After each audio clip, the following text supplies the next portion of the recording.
পারিবারিক অশান্তির জেরে ফুলবাড়ি তিস্তা ক্যানেলে ঝাঁপ দেওয়ার চেষ্টা এক গৃহবধূর। এই ঘটনাটি ঘটে শিলিগুড়ি সংলগ্ন ফুলবাড়ি 2 নম্বর গ্রাম পঞ্চায়েত এলাকার পশ্চিম দন্তলা এলাকায়। বুধবার এক গৃহবধূ হঠাৎ চলে আসে তিস্তা ক্যানেল পাড়ে। সেই সময় স্থানীয় কয়েকজন বাসিন্দা দেখে ফেলেন প্রথমে বুঝতে পারেনি মহিলা তিস্তা ক্যানেলে ঝাঁপ দেবে। এরপর সেই মহিলা হঠাৎ ক্যানেলের রেলিং এর উপর উঠে যায়। সেই সময় দৌড়ে যায় স্থানীয় এক ব্যক্তি রঞ্জিত বিশ্বাস। তাকে হাত চেপে ধরে টেনে নিয়ে আসেন ক্যানেলের পাড়ে। সেই সময় মহিলা এক প্রকার অজ্ঞান হয়ে যায়। এই খবর ছড়িয়ে পড়তে এলাকায় বেশ চাঞ্চল্য ছড়িয়ে পড়ে। ছুটে আসে এলাকার বাসিন্দারা।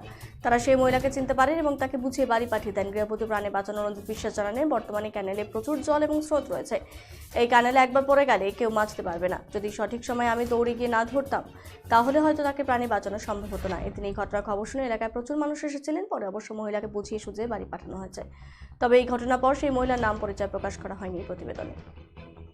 আমার লাগবে না এখানে এক মহিলা এখনই আসলো, ওই স্বামী স্ত্রী শ্বশুর শাশুড়ি নিয়ে কেচাল করার সঙ্গে সঙ্গে প্যালানে জাম দিয়ে গেছিল। হ্যাঁ হট করে পাইপের উপরে চলে গেছে, ওই যে পাইপটা উঠাই। হ্যাঁ তারপর সে মহিলাকে আমি ফটাফট ধরে আনলো, এখানে আনলাম। আনার পরে বললো যে শ্বশুর শাশুড়ি জামাই টামাই সবাই মিলে মারছে।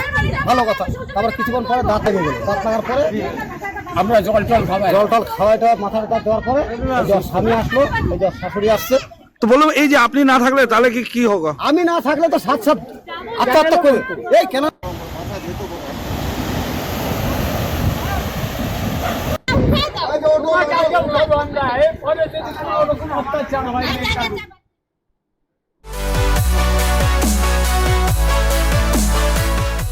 আমাদের শক্তি আপনাদের নির্ভরযোগ্যতায়, আমাদের ওই সততা আপনাদের বিশ্বস্ততায়, আমাদের প্রত্যেকটি গৌরত্ন পরীক্ষিত এবং কার্যকারী। স্বর্ণ শিল্পের শিল্পী Dutta jewellers, PS road, hotel BD building, Cooch Behar.